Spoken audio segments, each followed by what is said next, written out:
Number 6, the area in square meters of pond A covered by an algae bloom decreases exponentially after some chemicals are applied. So here's a table.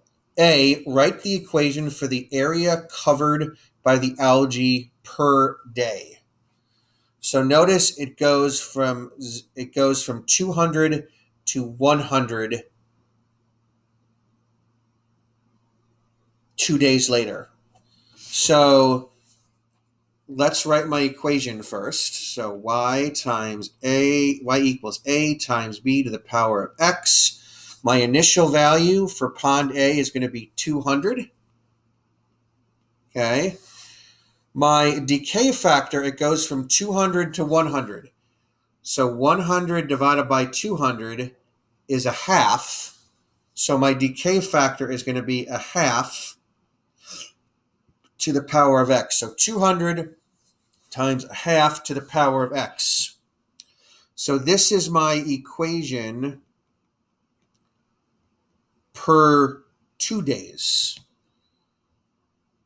because it goes to 100 2 days later. So this is my equation per 2 days right here. So if I want to go from days to 2 days, I have to divide the number of days by 2. Divide the number of days by 2.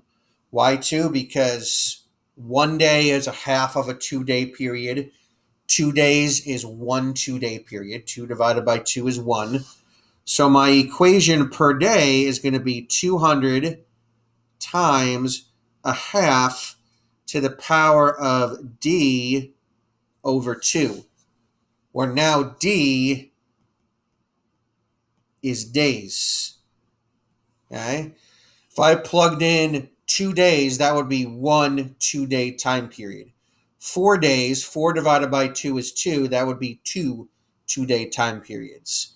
So now so that's my answer to A. To do part B, to fill in the table, all I'm going to do is I'm going to plug in 1 for D, then I'm going to plug in 3 for D, then I'm going to plug in 4 for D. So let's do that.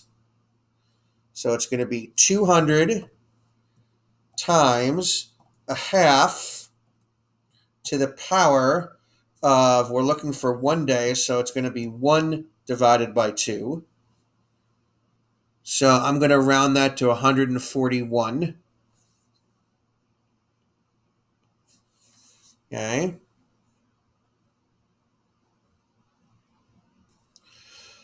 For 3 days, I'm going to replace that 1 with a 3. So I'm going to change this numerator from 1 to a 3. So that's going to round to 71. And then for 4 days, I'm going to change the 3 to a 4. And my population is down to 50. Okay. So fill out the rest of the table. I did that. That's the answer to B. Okay. Another pond, pond B, also has an algae bloom that is decreasing. The area of the bloom in square meters is represented by the function b of t equals 150 times a half to the power of t over 6, where t is the number of days since the first measurement of the bloom. So this was pond A, and this is pond B. Okay, in this case, I use D for days. In this case, they're using T for days. Doesn't really matter. So which of the two algae blooms, pond A or pond B, was larger initially? Well, my initial value for pond A was 200. My initial value for pond B was 150. So pond A is larger initially. It has the larger initial value. Okay. Which of the two algae blooms, pond A or pond B, is decreasing more quickly?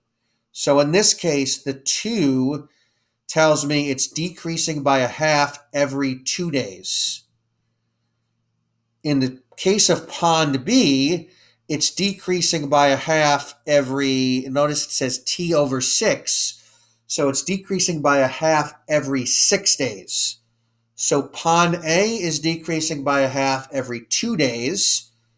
This is decreasing by a half every 6 days. So which pond is decreasing more quickly? It's the one that's decreasing by a half every 2 days. So that's pond A.